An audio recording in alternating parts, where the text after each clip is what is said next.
Okay, so welcome to session 5, which is the beginning of a new module on Jung and psychology. And in a way, we get to go over the same terrain, a reverse circumambulation through very similar material, just with a slightly different language set. In a way, all three of these modules are the same pilgrimage. They're all a Salve et Coagula pilgrimage. They're all the courageous heart that allows for the dissolution in order for there to be a regeneration. All of them follow that trajectory. In the case of mythology, it's the heroic journey that ventures out of the safety of the Shire into the unknown, where you find companions, where you are tested, where you confront a ordeal, and where you find a treasure. And then you go through your return home leg, your inbound journey of integration. And as we'll see in the next 4 classes, something very similar, but much more with a psychological language. We'll go through attachment, we'll go through trauma, we'll go through Jung's brilliance, what distinguishes him. But in a way, it's the same kind of a journey, a descent, and then an ascent. And then if you stay with us until the very last module, then the same with the Tibetan Tantras, the same dissolution process, letting the body dissolve, entering into the clear light. And then from the clear light, being able to regenerate as a deity, infused with the bodhicitta. And then not just ending there on your cushion with some imaginary an imaginary world, but also then using it as a flight simulator. So then even there in the tantras, there's the idea that you have to get off your cushion and bring the divine pride, what's called divine pride, into this, which is the courage, the bodhisattva courage into the world. Okay, maybe we can start with anybody like to step into the ring of fire with a comment from the last module, any of the 4 sessions. I think we Lanika, right? Lanika? Yeah, Lanika ended last week with this question about how do you know, if you're going too far and pushing yourself in the wrong direction, how do you know it's not your some of us have a survival instinct that wants to push even when we should retreat. Some of us have some of us have the tendency to retreat when we should push.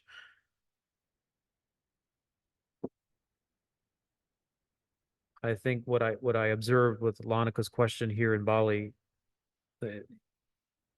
was just the staying with the question and deepening.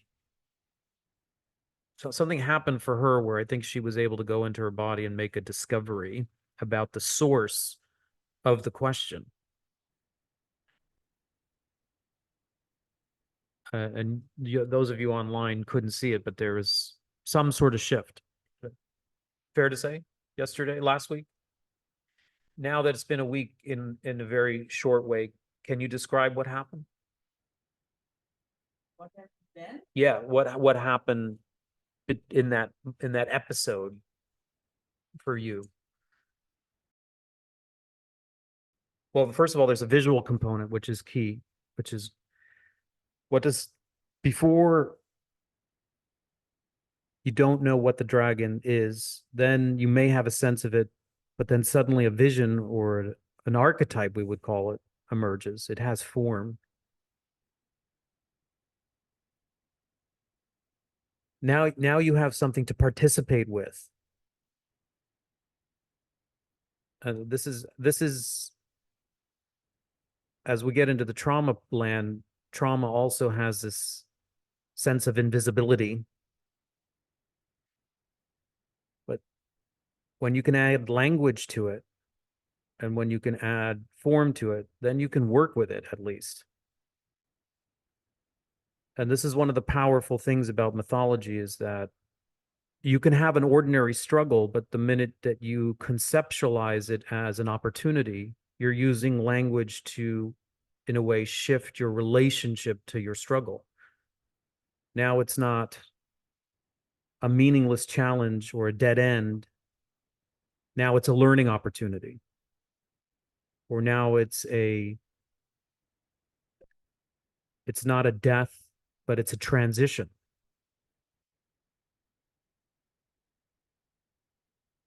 I think sometimes we take for granted the power of just that, of reframing what's happening with us in the collective and what's happening with us individually.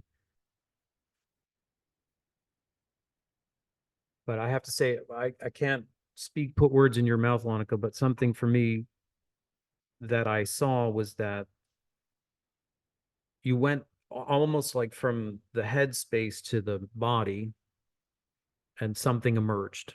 I would just say that as a meta observation.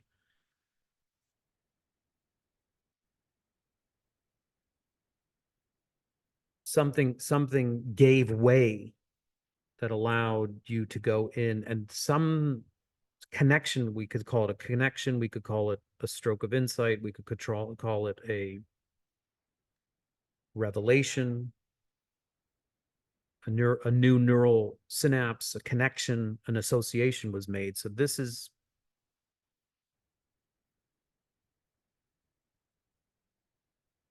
what it's all about. That the answer doesn't come from outside. The answer doesn't come instantly either. But that you have the willingness to stay with the conundrum and the openness to go to a place that's unfamiliar, and enough trust that something will emerge. And so even a week later, there is no right or wrong answer as to how much. There's no textbook answer as to how much should I go? Should I go or should I not go? Should I go or should I not go is like a great question right now for everybody. Should I go or should I not go? If I just put it in those terms, how many of you can resonate with that question, that crossroad? Should I go or should I not go? Should I go or should I not go? I can tell you I'm there. How many of you? All of you? Not you, not Nick. No, you're good. You're on the other side of asking the question, should I go or should I go? There's a resolution. I've got one resolution here in the room. Everybody else is at a crossroad. You got two. Okay. All right. Should I go? Should I not go?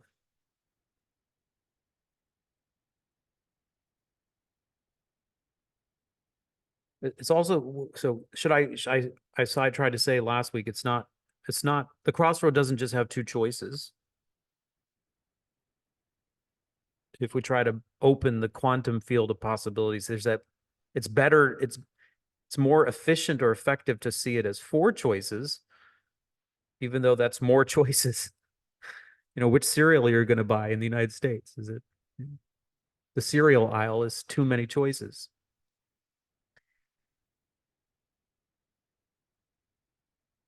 You can stay for the wrong reasons. You can stay for the right reasons. What's the right or the wrong reasons? You can go for the wrong reasons. You can go for the right reasons. What determines the right reasons? What determines the wrong reasons? Your history.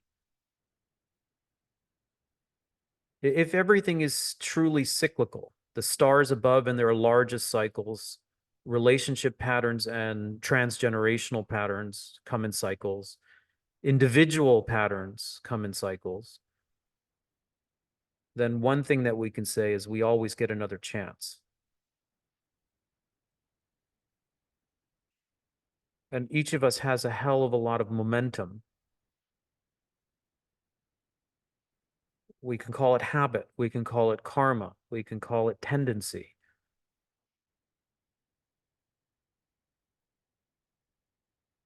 if you add that level of complexity to your choices, maybe it becomes more clear. The question is not as straightforward as go or stay. It's why or what or how. In what way can I stay that helps my evolution? In what way can I leave that helps my evolution? It's a slightly different question. And then I'm also noticing in these questions, stay or go, is there a way that the energy that we're asking that question can make it a lose-lose? And is there therefore another way to ask the question that makes it a win-win? That's really interesting. That's what all this visualization is about, is connecting with the source energy. If you call it the chatra, if I say the chatra, by now everybody's familiar with what I'm saying, just as a crib note, right? Just as a quick, everybody know when I say chatra, what I'm talking about, what I'm referring to? Anybody that doesn't? Kim's shaking her head. Okay. So the chatra is that temple spire that we talked about in the first class, where it's an archetype that emerged on our last pilgrimage to Bali or to Java. At the Borobudur summit is a stupa. The stupa summit spire is incomplete. Geshe Tenzin Zopa and Monku Jitu did this performative ceremony in which we all gathered, even you that weren't there physically gathered, to imagine that in some dimension of our being, perhaps the deepest source dimension, the chatra is already complete. And that doesn't negate the fact in time and space, there's a version of it that's not complete. The two can come together in a non-dual. Conventional and ultimate are ultimately inseparable. It's totally possible that we feel broken, and yet at our source, there's never been a blemish. When asking these kinds of questions, depending on the energy, you can get two different answers. If you're at a crossroads and you're terrified and both you're staring down a should I go or should I stay? Underneath it, probably there's fear that it's a lose-lose, isn't it? If we're honest with ourselves when we get to that.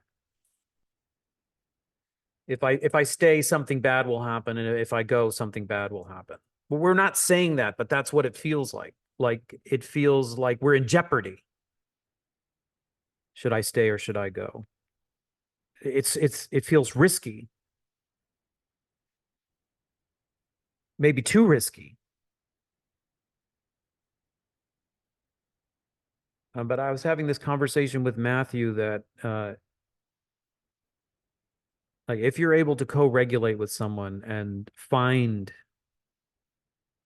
some stability of mind, some security or safety, if you're able to tap some of the chakra energy inside of you and then ask from that point of view, which is what we're rehearsing in the visualization, is don't ask from fear. It's ask from the place of I'm safe no matter which way I go. Just help me see what the next step is. It's a different energy.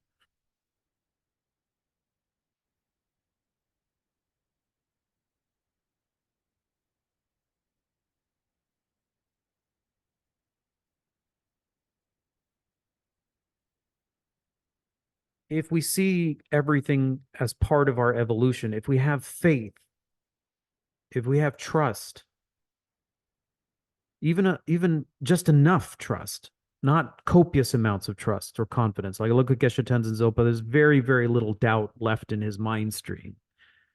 For most of us, we vacillate. Probably not good to make a choice when you're in that state. So you try to get all the causes and conditions to come together to have some stability. You're with a partner, you're with a fellow traveler. you get some perspective, you take a deep breath, you take a bigger step back, you start to mythologize your life, and you ask the question again, what's going to help me grow? You start to see that in a way, whether you stay or whether you go, it's all good. That one, we want to get there. As long as you're conscientious of the patterns, the conditions, the the karmic imprints, then the staying and the going, whether it's Bali or the next stop, whether it's staying with this partner or leaving, whether it's what school your kids go to, whatever, should you close your business, keep it open? Should you go private as a consultant? Should you stay with the corporate?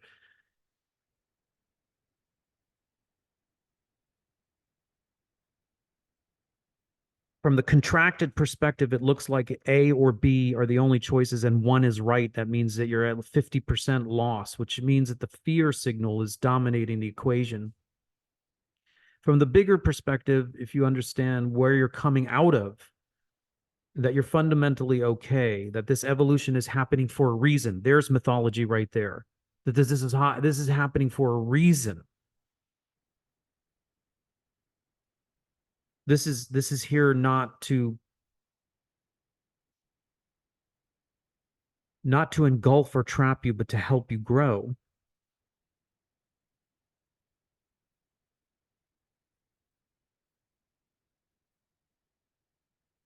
And that you're being guided. You're not alone.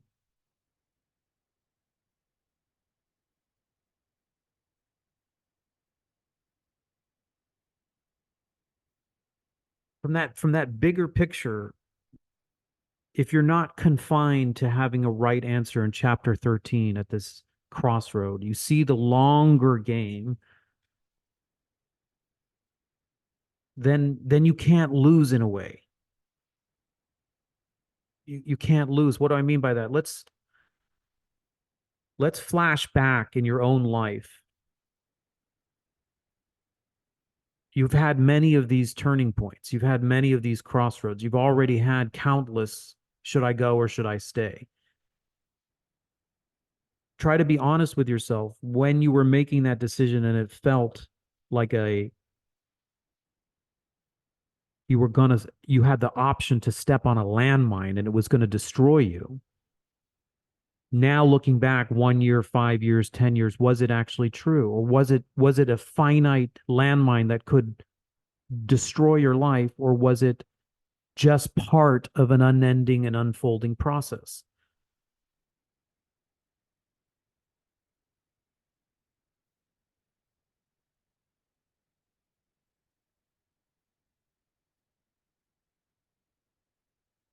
Even the times where it was actually really hard, like nothing will erase that. It was painful. Nothing will erase that.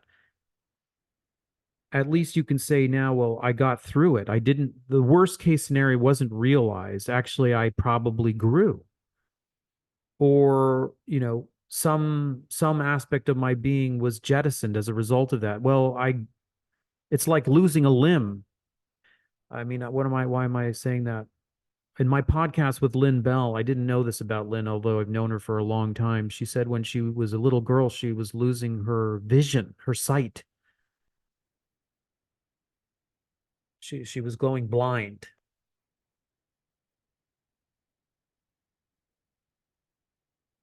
Well, how many of you would want to go blind? Like there's a definite loss there. There's no question about it. It's not in her mind. It's not speculation.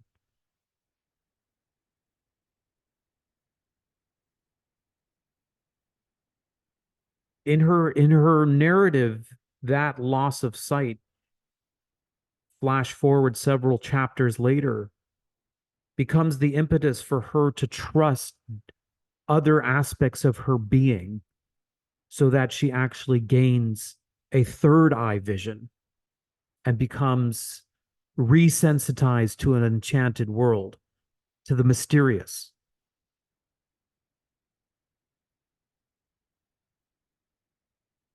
as an astrologer, she is dialed in. She has a new sight. She has an even more expansive vision, having sacrificed sensory vision.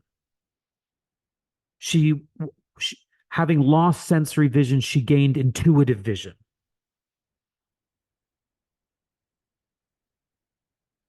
And like I've said with Damien Eccles, Lynn would she would have it no other way.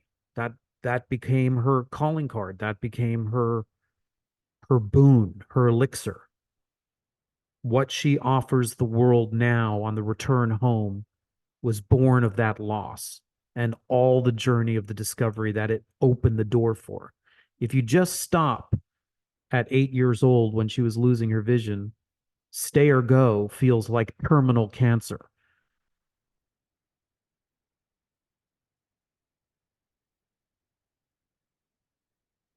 If you open to the next chapter and the next chapter and see it as an unfoldment and have some basic guidance, some basic trust, some basic conviction that it's happening for a reason, faith, we would call that faith.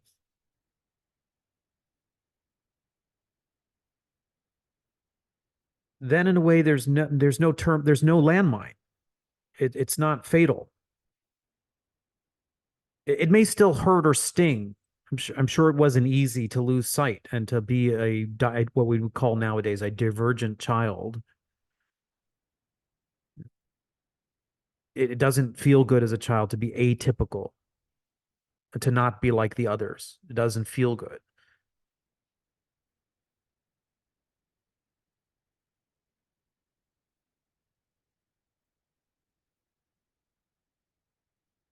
In a way, it's a good segue to Jung's story too. Those of you that are just about to start a new set of readings, and you have choices. One of the readings is really more focused on the similarities and differences between Tibetan Buddhism, Module 3, and Jung gives just a very superficial introduction. But the other reading is Jung's memoirs, Memories, Dreams, and Reflections. If you want to go straight to the source and hear and read Jung's own personal account, his own writings, his own thoughts, I'd say it requires a little more concentration to go through Jung. He's not an easy person to follow sometimes. But you'll get what I like about his story is he's just an ordinary person like you and me. And you get from his memoirs these impasses, these moments of human crossroads, many of them. And you get a very visceral account of how it's not easy. It's painful. There's a lot of doubt. There are potential losses. At each of them, like I'm trying to present here, at each of them we can contract and they feel like impossibilities, near death sentences, terminal life sentences. But then if you read his biography, you see it as a whole, as a totality. Every near impasse opens him to more of himself in his what he calls the process of individuation, of becoming who he was meant to be. And in fact, the more challenging, the more that is unearthed.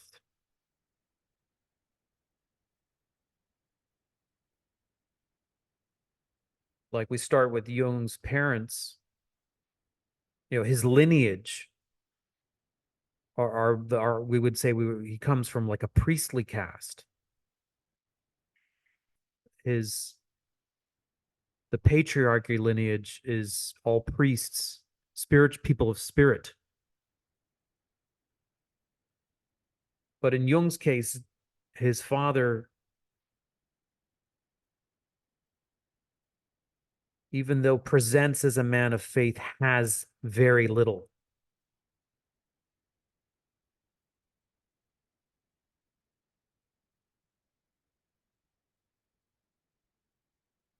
even though Jung's father is a priest, he is one of little faith. So there's a massive contradiction.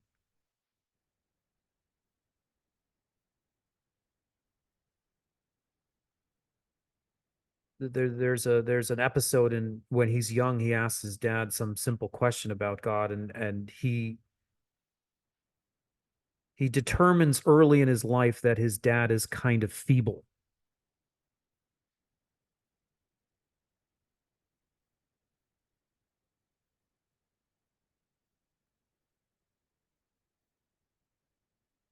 Unreliable, lacks conviction, has not pulled sword from stone.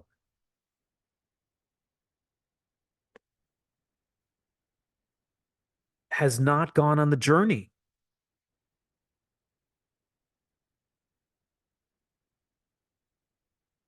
And meanwhile, the backstory with his mother is that she is someone who is chronically unwell. She struggles with depression. I think she was hospitalized on occasion.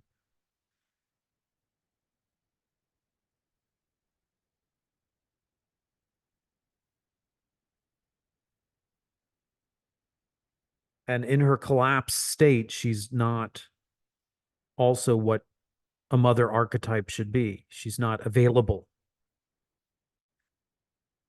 She's not unconditionally loving. She's collapsed. Jung learns very early that he has no reliable parents.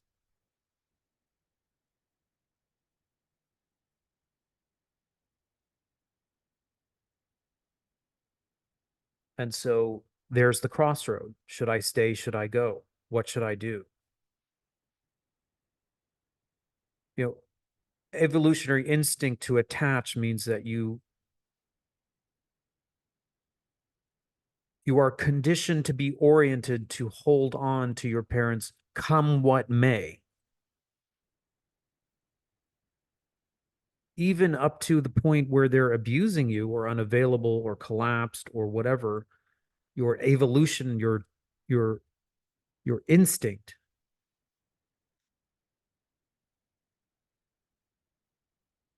is designed to attach.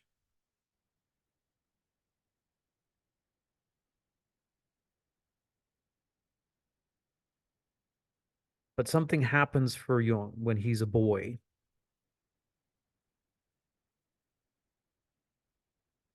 He detaches. And I imagine some of you can really resonate with this. Like there is maybe not a clear indication as why. You don't really know why, but your intuition tells you this isn't a good fit. This isn't a good match. This isn't safe. This isn't wholesome. Where does Jung retreat? He goes into the unknown of his own unconscious. He goes into his imagination. There are descriptions of his play as a child where he's alone out in the woods or in caves, where it's quite clear there's a split. He calls this split personality 1 and personality 2. Personality 1 is the good kid, that he should be the good kid, the one that's obedient and the one that attaches and the one that complies and the one that buttons their lip and hopes to get some nutrient, and the one that plays in the realm of ordinary reality, of consensus reality, of time and space. Then there's personality 2. This is the wanderer, the magician. the one that's willing to go into the nether worlds, the one that has maturity beyond age, wisdom beyond age.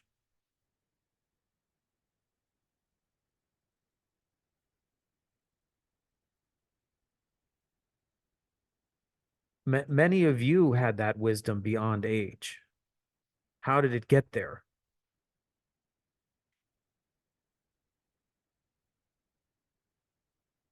It got there because it was trans-temporal. It had nothing to do with real-time history. It has to do with legacy. It has to do with the level of your soul.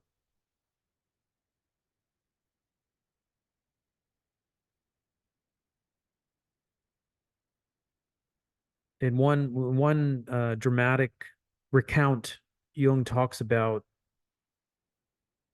playing alone in the woods, not playing the typical games of children, but tending to what he called a sacred eternal flame. He saw himself as a keeper of the flame, as a boy. And that image to me strikes me as shamanic, tribal, like an elder, someone who has a sacred purpose.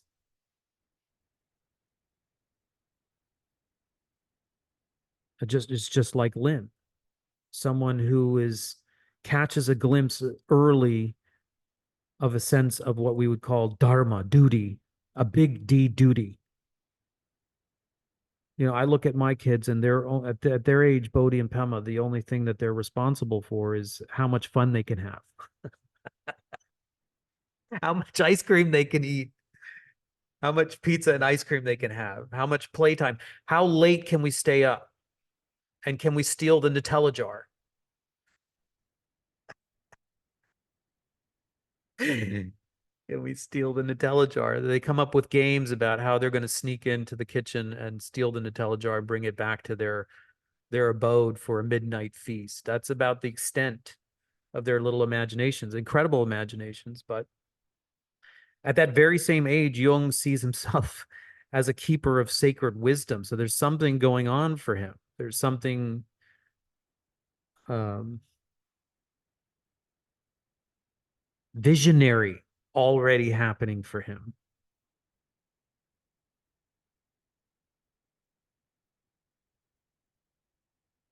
And that kind of imprint will influence him at every stage of his development. He will have these two choices. He will have these crossroads. He will have this yes or no, stay or go, binary.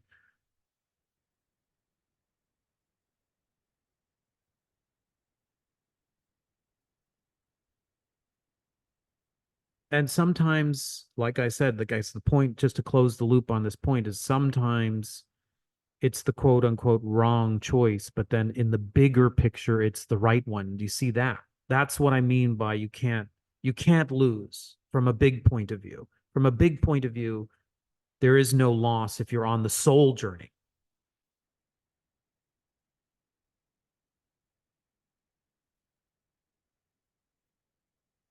It may not make sense now at this juncture, but it is in service of something bigger.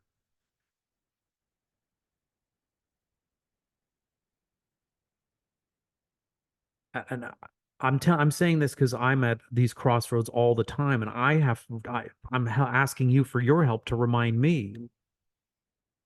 Don't corner yourself at these crossroads. Don't corner yourself. It looks like the options are presenting themselves in a way that it's lose lose. Where is the lose lose coming from? Where does anything come from?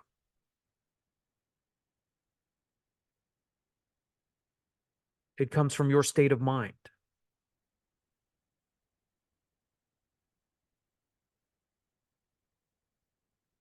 It's a mirror of your own projection. It's the stay, the go, like the stay, the go, stay in Bali, the go, the whatever it is, the go independent, stay with the organization. Have the divorce and separation, not have the divorce and separation, stay for the kids. Stay for the kids is something that comes into therapy all the time. The parent comes in, they're having years of trouble. It ends up coming to like, should I stay for the kids or should I go for the kids? What should I model for the kids? Should I model independence and the ability to say no to toxic relationship? Should I model that for my kids and risk breaking up the family? Should I stay and try to persevere for the kids? There you go. Binary choice. What they're not asking is where does it fit in your soul's journey?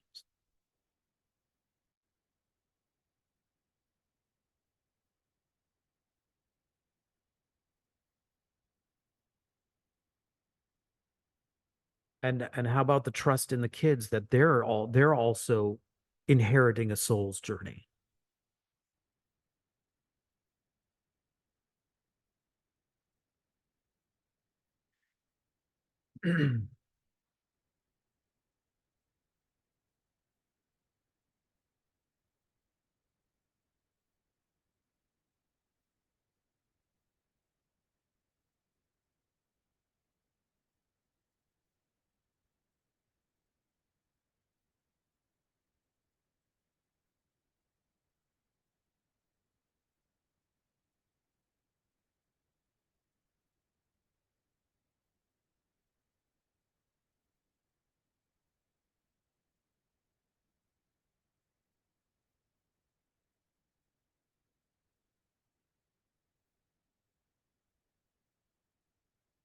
I guess we should stay a little bit more with the broader themes and we can go into the more particular as we move forward. But mythology is about story making, big picture story making. That's why I spent a lot of time with our collective situation. It looks fairly dire and the forecast is not great in a short term. Like if you just take a snapshot of what's happening in Venezuela or in Palestine or in wherever, New York City, the snapshot the snapshot is of decline. But if you widen the snapshot, you see it as a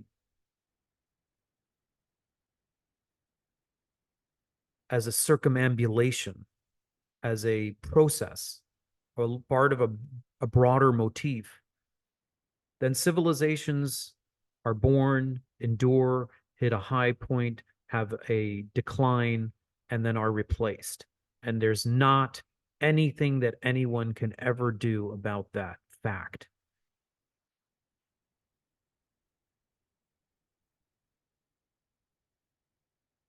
Except one thing: mythologize it and make it meaningful wherever you are in whatever phase. That's what mythology does.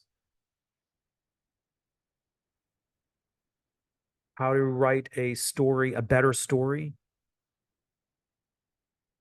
within the collapse.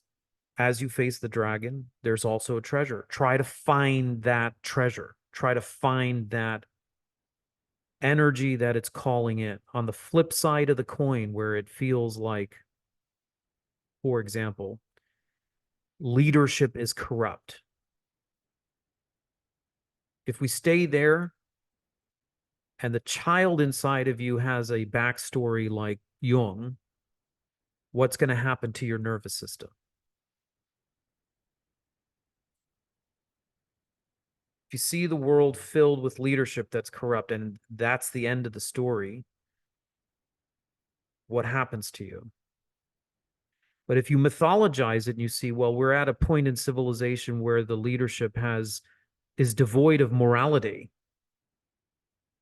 Like everybody is driven by greed and power hungry. What's on the flip side of that is the restoring of morality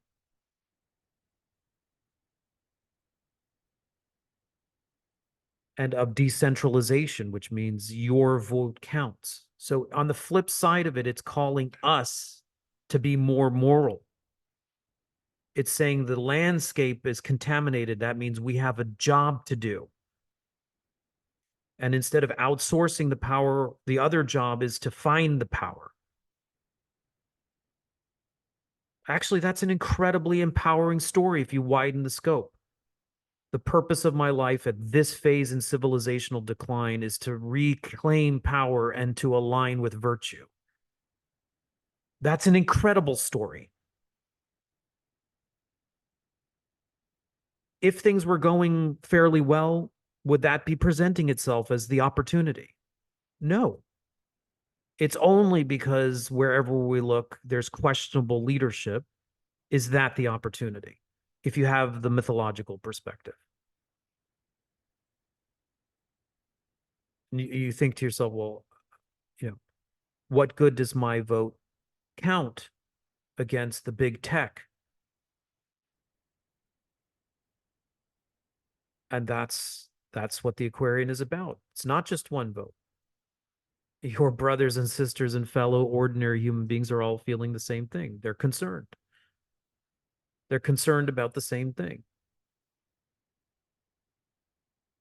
There's more of us than there are of them.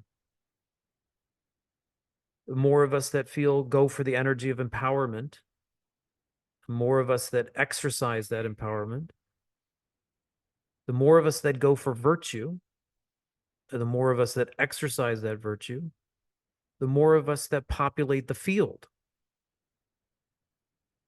And even though there is definitely a dire moment in the sequence of events, the unfolding of events, there's also the dawn of a new day. It will get better. It will get better. That's the chatra is already complete. It will get better. Not by itself, though. It doesn't get better by itself. It gets better because enough people raise consciousness and seize the opportunity, not get stagnated by the dragon. They go through the dragon, seize the treasure, return with the elixir to the field. Enough people do that, civilization does get better. We've had historical moments of dark ages, and we've had moments of renaissance, explosion in the Renaissance, explosion of creativity, of incredible ingenuity, of entrepreneurship. Incredible. In fact, every civilization has its high point.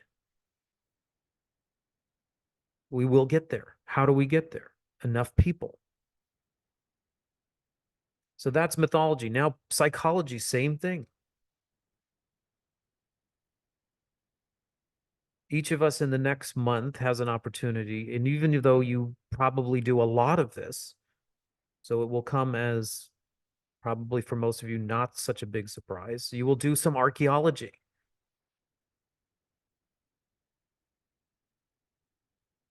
You will go looking for imprints, legacies, what my friend Dorian here calls family constellations, what Jung called complexes.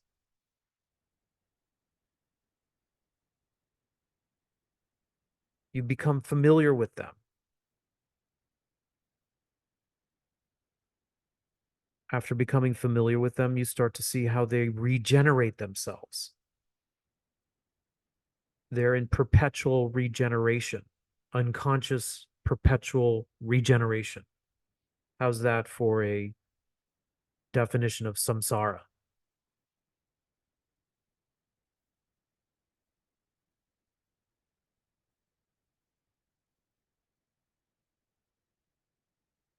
Our job with psychology is to understand the imprints and the mechanisms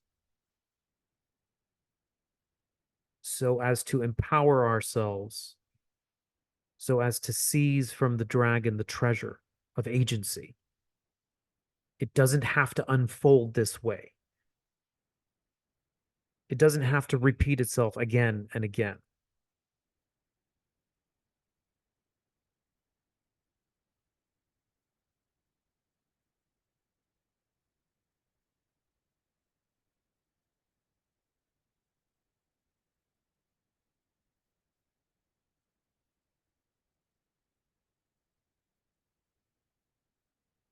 one of the outstanding,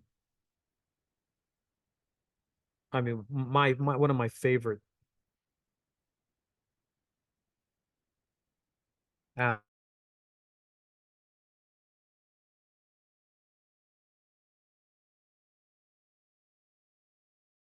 can just roll with this for a second. There is Freud is sort of the grandfather of modern Western psychology. He presents what's called the drive theory. The drive theory is basically hinged upon pleasure or gratification seeking. He understands that we can't, as we mature, we can't just gratify every urge. So there has to be a superimposition, a kind of social inclination that suppresses urges. And what the ego is the establishment of a balance between the expectations of society and this gratification principle. And that stops kind of there. Your job is to understand your unconscious mechanisms and sublimate in a way that makes it socially acceptable. It's basically what the analysis is about. You start with symptom. Your symptom is about a frustration of your gratification or the detriment or consequence of your gratification. And you try to find a reasonable way to sublimate your energy so that you can stay part of the pack. Yes, so the evolution of psychology. Thank you, Dorian. The evolution of the psychology is that basic drive theory. Jung has a different take on what's motivating us, what's orienting us. You know, Freud sees it as the pleasure principle and the fear, the death, the thanatos, the fear of death. It's sort of base instincts. And Buddhist psychology wouldn't disagree that those are part of a constellation of impulses. There's no disagreement with that. But there's also something missing. There's like a ceiling for Freud. That's not all that's motivating us. Freud went as far as what's called the personal unconscious. Jung goes to another event horizon and breaks through to what's called the collective unconscious. This is one of his biggest contributions. What is the collective unconscious? The collective unconscious is, we would say, is a collective mind. It's a shared mind. And of course, Buddhist psychology has this level too, the alaya vijnana, the collective mind. What does it collect? What does it hold? Well, it holds all the transgenerational trauma, the collective hereditary of evolution, all of evolution, not just of human evolution, but of all species. So all the base instincts, all the survival instincts, all the competitive instincts, all the reproductive instincts, but also all the wisdom, the shared wisdom. Not your own personal family system. It's almost like a telephoto lens that expands to include the sum total collection of all human knowledge is also available there.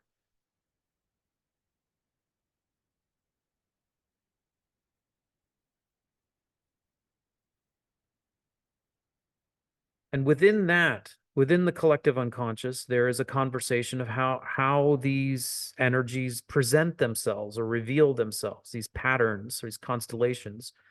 They're called complexes, but they're also called archetypes. They come in thought forms. They come in symbolic language. And they come in constellations. They come in patterns. They're inherited that way. They're not often known. They're in the collective unconscious. By definition, that means they're unknown.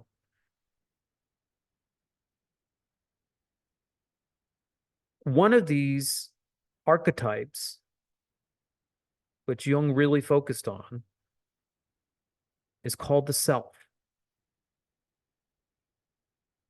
It is the archetype of a truly whole being, what we might call optimized, mature,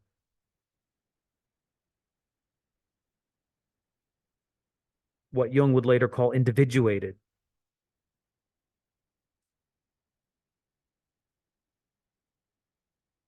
And actually, it's very generous of him to suggest that the main impetus of a human being's life is not for gratification of individual urges. The main impetus for human existence is the push towards wholeness, fullness, completion.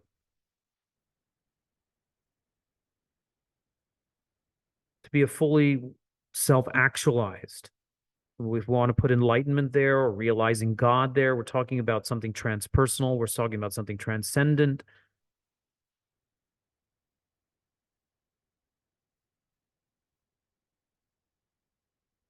I find that to be a very generous view of human existence.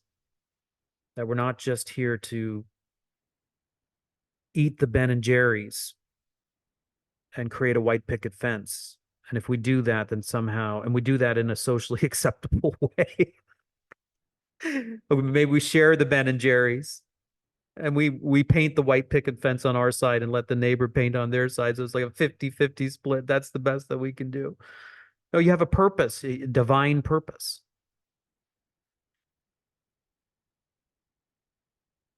And that's guiding you.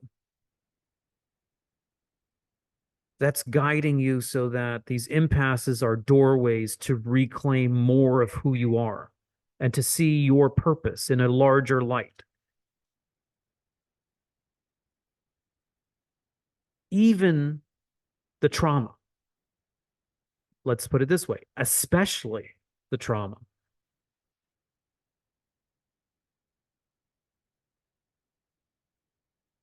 So I find that, you know, it's not uncommon for Jung to be characterized also by as a mystic. So it's not an ordinary psychology, it's a mystical psychology. And it kind of, in the grand scheme of things, it kind of gets niche, shelved. Like the evolution of psychology goes quickly from Freud. In a way, Jung has a little blip on the radar, and then he's sort of marginalized. He's a little too occulty. He's a little too expansive. He gets a lot of criticism eventually. And then he gets pushed off to the, like, you know, as a whack. Then comes in attachment theory, Bowlby and Ainsworth. Okay. In the evolution of the development of psychology, you go from drive theory to attachment theory, which is sensible. Attachment theory suggests that the main motivating factor of a human being, the enterprise of life, is to form relationships, is to form sound relationships, not to gratify, not only to gratify, but to form deep bonds. And that our psychology, what manifests as our personality, is either the successful, healthy formation of those attachment bonds or the consequence of not forming them. All our little idiosyncrasies, is that the right word? Idiosyncrasy? No, that doesn't sound right. What is the word? Idiosyncratic.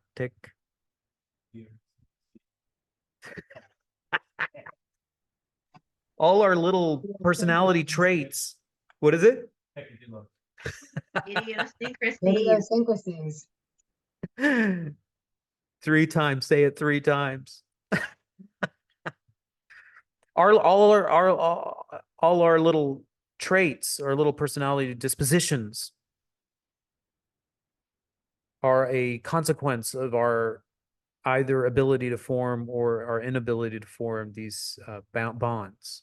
So, you know, if you become very independent, let's say, well, the world celebrates independent people because they don't, not much is needed from them. You know, people like independent people. But if you look from the lens of attachment theory, too much independence may be a result of what's called an avoidant attachment syndrome. And eventually that's sort of a defense mechanism that breaks down eventually. Like it doesn't have endurance. It will eventually collapse.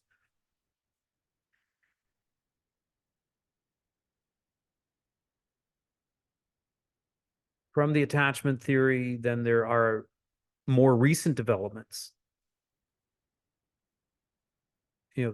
We go into the cognitive or the behavioral and then the cognitive. There, the suggestion is what motivates a human being is just mimicry. And as we go along, the trajectory is that the human is viewed more and more mechanistically.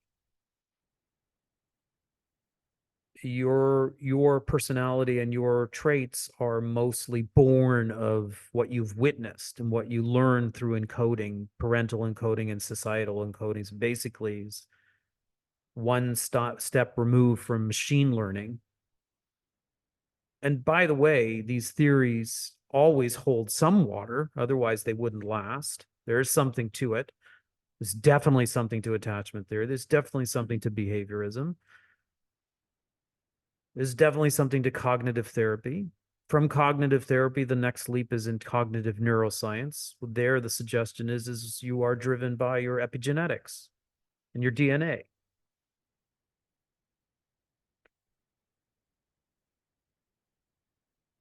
And actually, at the tail end of that, there's some confusion if there is even a consciousness and agency. And that's sort of the history and in some, the evolution of thinking until you hit this wall. And I've shared this many times. If you follow this trajectory of thinking in this disenchanted world of scientific reductionism, that everybody is just the sum total of their chemistry, this is why you can go in for quote unquote psychiatry and just get a series of medications. And then one medication 6 months later isn't working, so you add another. And then that one has symptoms, so that you add a third. And I don't know how many of you are therapists, but you will inevitably see someone that comes in that is on 3 or 4 medications that has in a way been dehumanized by the system. Or if it's not psychology in the world of health, how many of you gone in for a symptom and found that it's an immediate jump to a surgery, or nobody even considers the origin anymore. Nobody actually has an explanation for the origin. We don't really know how that works. But take these, we'll cut it out. We'll just cut it out. Well, if we don't know the underlying mechanisms, what's to stop it to growing back? Just don't ask those questions. So somehow and this is a very broad brushstroke. I don't mean to paint such an overgeneralization. Like I said, there's value at each one of these junctures. But in order to really appreciate Jung and why he was marginalized, and also why he's making a revival, we have to understand the larger historical context of where the evolution of our collective psyche has been. It's tended towards deeper and deeper materialism. I mean, we could have just done really well stopping at attachment theory, because at least there it was relational.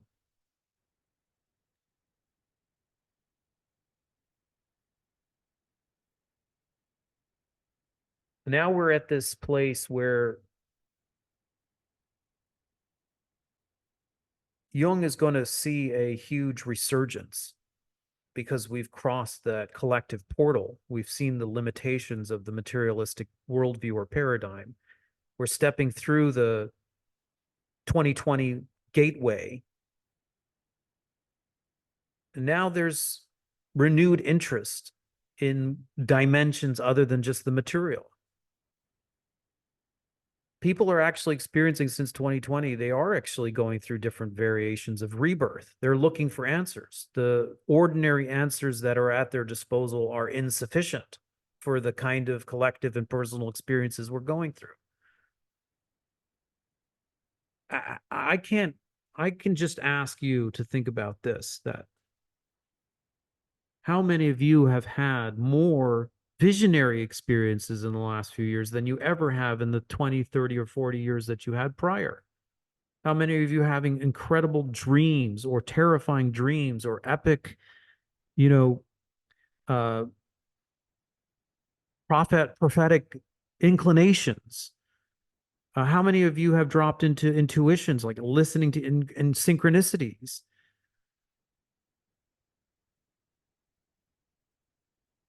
As a result of being unsettled and displaced and having culture shaken at its root, also something is coming through. Something is coming through the collective. There's more mobility. So it's the tail end. The dragon might be instability, but the treasure is mobility. They come together. If we were at one time really confined and restricted by a materialistic worldview, now we don't have as much certainty. Science has revealed its limitation, but then also now there's more receptivity to other dimensions of reality. And guess what happens in the collective? That's why you're seeing UFO phenomenon just totally blow up, right? It comes together. The breakdown in science, and suddenly the United States government in the last 2 years have revealed all these bits of data about UFOs. Now you can say what you want. You can have a skeptical hat. You can just dismiss it as an anomaly. I mean, Jung got very, very interested in UFOs because he saw it as a archetype. He saw it as the modern variant of what mystics might have experienced in their own historical context as visitation. Visitation from who? Visitation from what? Other dimensions. The breakdown in science and the breakdown in the materialistic paradigm has meant there is now more collective consciousness that's awakening to other dimensions. Now, that means that a lot of people are traveling to Peru and doing ayahuasca and having no problem being introduced to spirit dimensions. That's another archetype. That's another portal. What's also happening is that we are, in the archaeological record, we are uncovering ancient histories, ancient civilizations. And we are determining that those civilizations weren't primitive. There's just been recently, anybody remember the name of this? They've just, with LiDAR, uncovered in the Amazon a huge network of civilization, massive. Anybody saw that recent article? A huge civilization, I don't want to missay it, but it may be Mayan civilization. I'm not sure, but they just only found this technology, which revealed a high civilization buried under the forest, the rainforest, with vast network that doesn't fit the ordinary picture of history or the timeline of history. And this is happening all over the planet. I mean, in my research for the Japan pilgrimage, there's a place called Asuka, where are these ancient megalithic structures that look so atypical with such craftsmanship. I mean, some of the brickwork or the stonework looks exactly like Mayan. It doesn't fit, and it makes you go like, who's creating this funny joke? It's disorienting. And not only do we have to try to wrestle our minds around some of these quote unquote anomalies, but within them, they're high technology, they're building capability. We still don't know how the pyramids were built. And we don't know what they were doing in there. It's not a tomb. Some of the people that I've talked to, like Ray Grassi, who spent a lot of time in the King's Chamber, says it's obvious it's not a tomb. There's not a single depiction, as there are in other depicted places where kings or queens were laid to rest. He thinks it was a vibrational chamber for initiation. What kind of initiation? rebirth initiation. Why? Because people saw themselves in long time schemes as souls. And in order to claim some high rank or some level of authority, you had to die.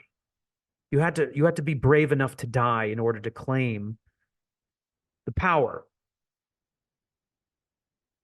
And why? Well, if you die, you see things. You unearth sensitivities that actually empower you, give you the right to sit at the table. So that's clearly not. There is no more rite of initiation for people in the role of leadership at this juncture. There's only like who can get you there, what kind of finances can get you there, what kind of arrangements can you make to get you there. So rite of passage. These temple complexes show high civilization. They are being unearthed right now all over the planet.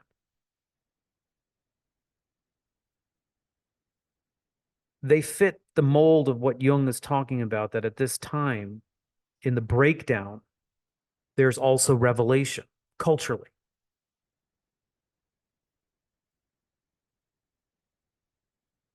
They can be viewed as anomalies. They can be dismissed. They can be looked into. They can be seen as archetypes. If that's true collectively, then it's also true individually. Which is why I'm saying, I mean, I've had the conversations I've had with people here about like what brought them to Bali, their personal stories, their struggles, what they had to give up. Some of them, even before moving, the visionary experience, the near death experience, the with the loss comes the opening archetype, the courage to go into the unknown archetype. And then you think that you land here and it's all going to be gravy, and then you have more conversations, and that process, like that initiation, continues.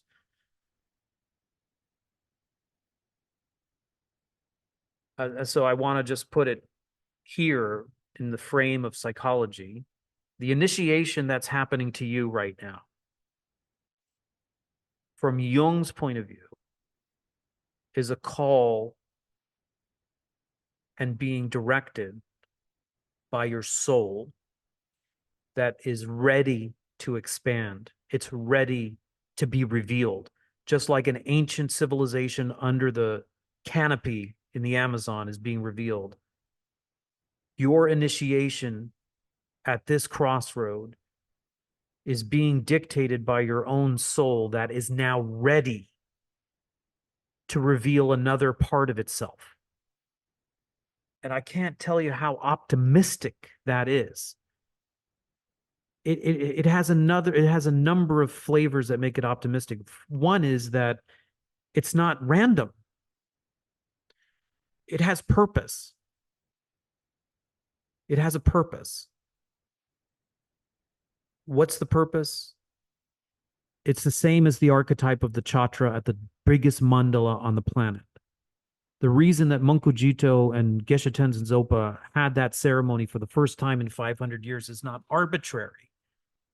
It's part of a greater push or movement in the collective unconscious towards greater totality. Inclusion. Here's another word. Look around. We are being called for greater inclusion. What's the dragon? Division. You in your lifetime, you've never seen this amount of division. Why is it happening? From the point of view of a mystic, it's happening because that's how you call in greater inclusivity, greater connection. Does it bore out in a day? No. Can we see how it actually works? Probably not right now.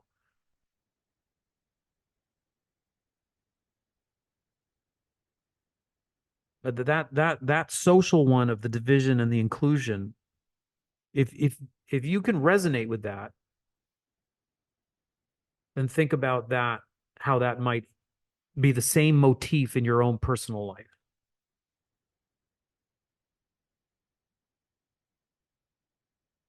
Division and inclusion. I mean, and if we use trauma language, dissociation and integration. You are going through states of dissociation. They're horrible. They're terrifying. They upend your relationships. And yet, in the midst of that is the possibility of integration. Solve et coagula. So Mary was on the phone call last week saying she's in free fall. Same thing. What if our perspective was that this free fall is not so that we're going to fall flat on our face in our demise, but that it's actually opening or hastening a rite of passage that brings forth some greater clarity or conviction or community or something. Something will emerge from it.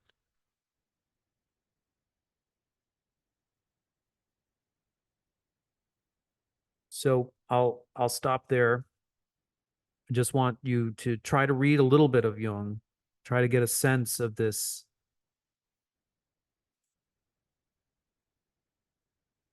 trust, faith.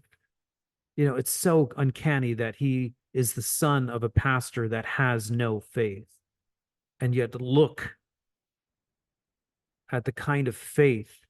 I mean, so many times did he sacrifice his career, his not the least of which it was just the beginning to depart from Freud.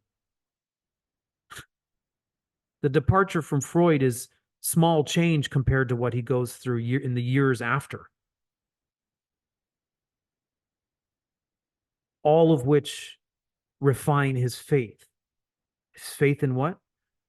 His faith that he's being led by his own soul, that there is a purpose to all of this craziness.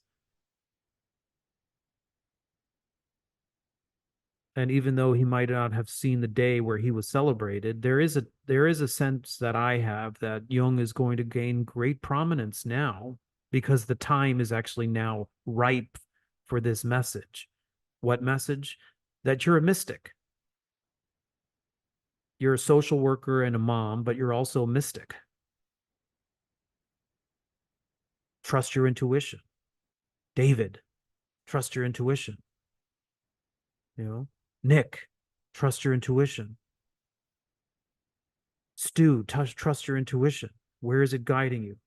You're more capable. You have more to give than you can even imagine. And now is the time. Wow, the time couldn't be even more critical. Matilda, Doreen, your projects for regenerative community, your instinct that the time is now for new ways of operating together that are based on authenticity and based on gift and reciprocity. That's not a coincidence. That's because you've been following your path. That's because you've been watching the signs. That's because you've been taking the risks. That's because you've been given the sacrifices. That's because that's your gift. Thank God we will all benefit because you follow that trajectory. You go to the place that most can't go right now. And even if it takes you away from Bali, it won't matter because in the bigger picture, we will all still benefit. And then you'll look back and you say, well, Bali was, of course, part of that.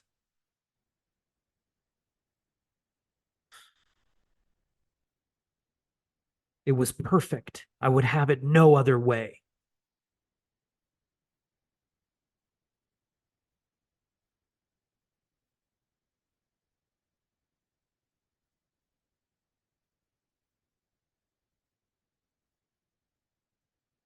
Okay, could I have somebody step into the ring? Any comments, questions, anything coming up for you?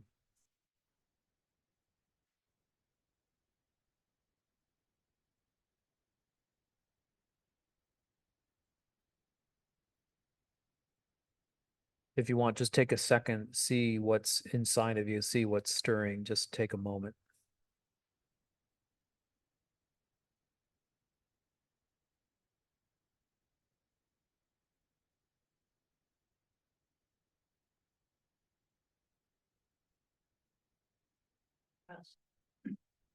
Can you talk a bit about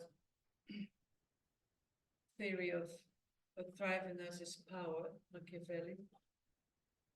How does it fit into where we are now? You have Freud, you have Jung, you have Weber, Bauer.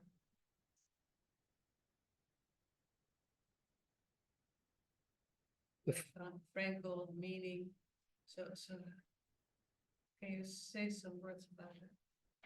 Yeah, okay. Well, the first, so the question is can you talk about power, the Machiavellian instinct for power?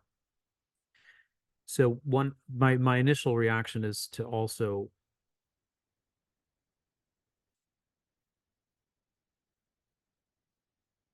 the dragon and the treasure come together. So let's look at Trump. Trump is a incredible archetype. I mean, you couldn't find a more extraordinary specimen of an archetype of our time. And you have this larger than life TV personality that's crooked and womanizing and comes to power out of seemingly nowhere and steals an election. Okay, and that's not all he is, right? I'm not bashing him as a total creature because I think there's also complexity there. What I'm suggesting is that just as opportunities come, there's also a doubling down. So just as the mystic archetype comes in, which brings people into their innate capacity for intuitions, which will open up vistas for power for marginalized people and ordinary people, right? That's where it's going. At the very same time, you're going to have the shadow. What does the shadow look like? Well, if the incoming energy is that you have distributed power, then what stands in its way is a consolidation of even more grandiose power in the hands of fewer people, more diabolical power.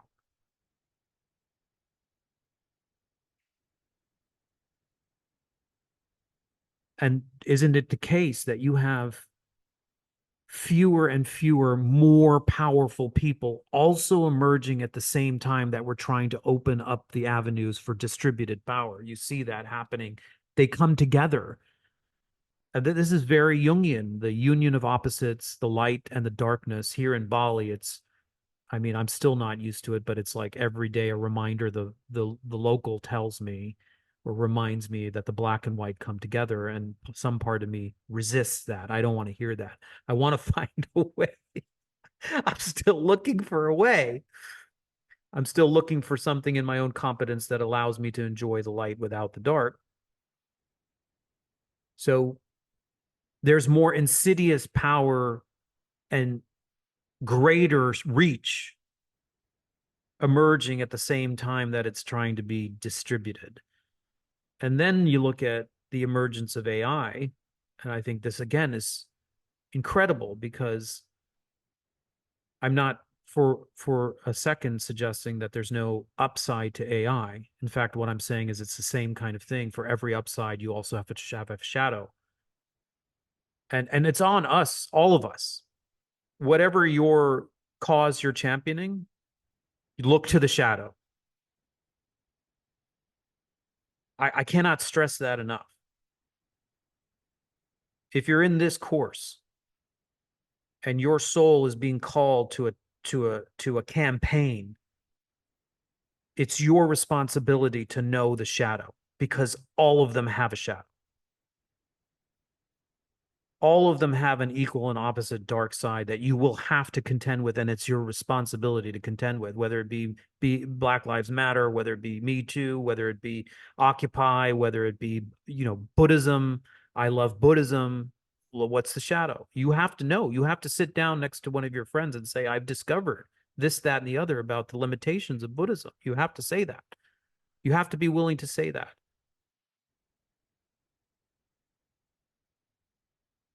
power, more of us are going to understand where the true power is. And as that happens, just as that's happening, there will be an even greater authoritarian clampdown. Look at our governments. I mean, I don't think you would ever have suspected 10 years ago, 5 years ago, that Australia would have done to its people what it did during the pandemic. Or I used to live in Hong Kong, and they were building what are amounts to refugee camps for quarantine. They separated mothers and babies for 10 weeks. I have a friend that was separated from his newborn for 10 weeks. And not a damn bit that he could do about it.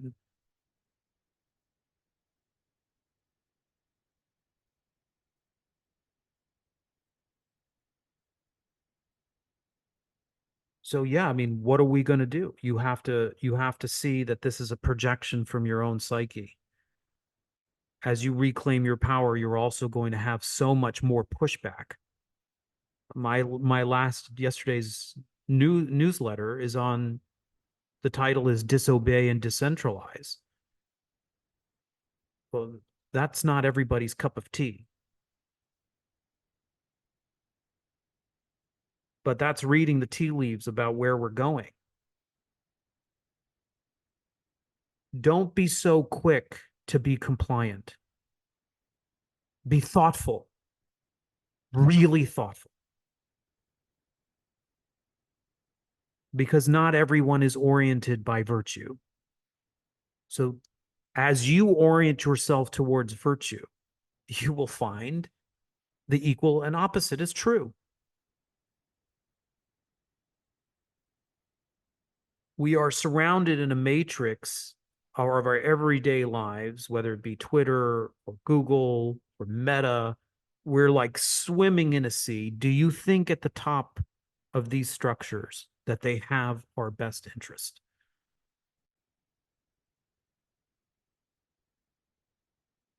Well, that's power. Enormous, enormous influence. Enormous influence.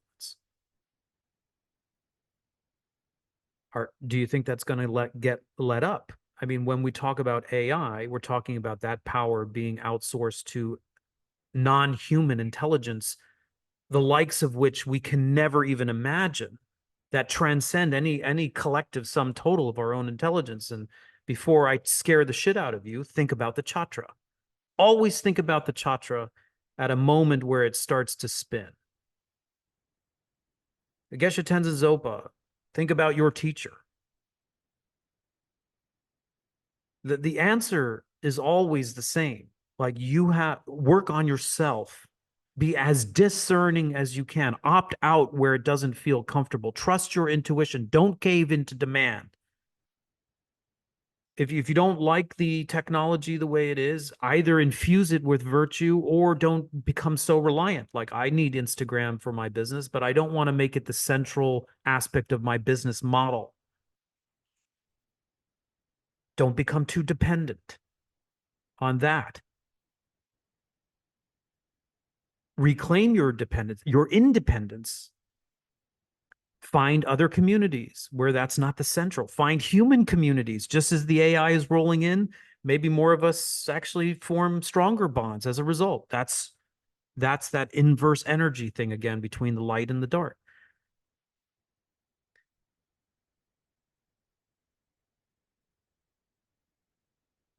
As maybe as an assignment, you think about this for the next week. You think about this concept of power.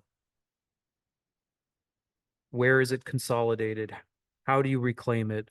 What's the shadow? What's in the shadow? What darling do you have that you're championing? I mean, this is not atypical of Buddhist education, okay? Buddhist education means that you turn your own philosophical school on its head and you challenge it until you can rip it to smithereens. You are trained so critically that you can reverse your criticism on yourself until you tear it down into smithereens. Why? So you're not naive. You see that every construct has a blind spot, a weakness. And then actually you can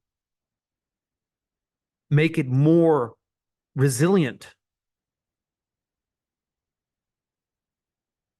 by conceding. You make it more resilient. Here's another one of these, like,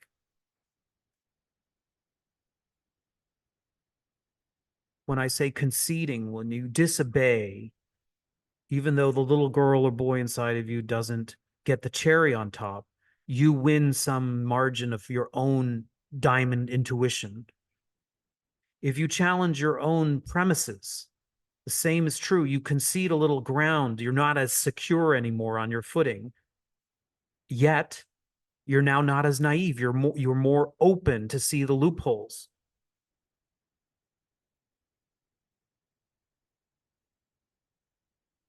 So maybe we can run that as a weekly experiment this week. Look in into the house of power in your own personal life. Look underneath. Look at your own, communities, your own philosophical or political orientations, where you would normally just get behind and push. Reverse the analysis and see how it's not perfect. There you can see where it can be improved. I've tried to say this again and again in the last few months in newsletters and elsewhere. In the United States, we've championed diversity, but we forgot about unity. There's the weakness. That's what's being called in. We have to remember that. You can only remember that when you take a look at yourself and you go, I've been so heavy-handed and my foot on the accelerator with diversity that I forgot about this other half of myself.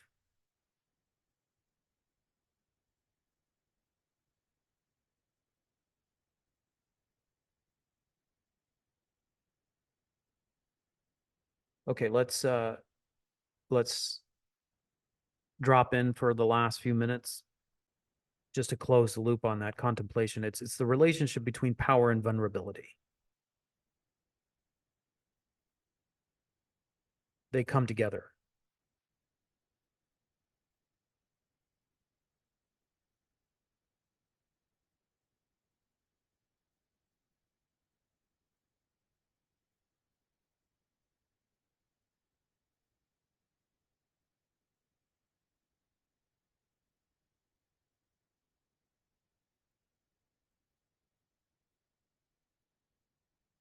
You have to be ambidextrous.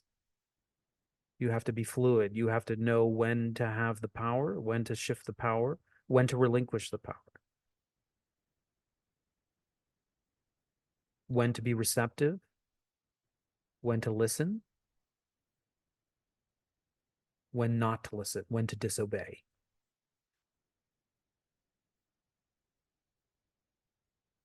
Nobody can tell you when, how, why.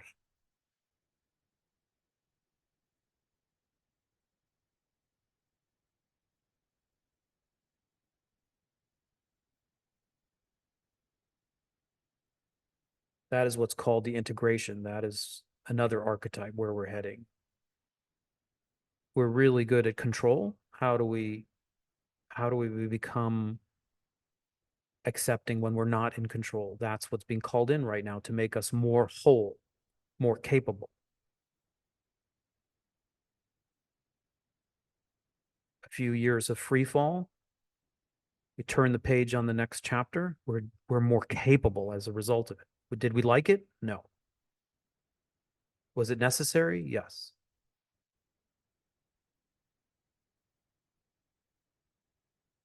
Was it part of a bigger story that we will contribute to?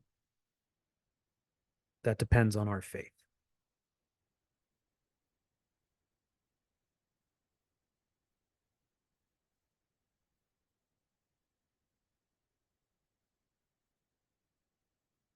Whatever prayer seems appropriate for you now, just take a moment and make that prayer.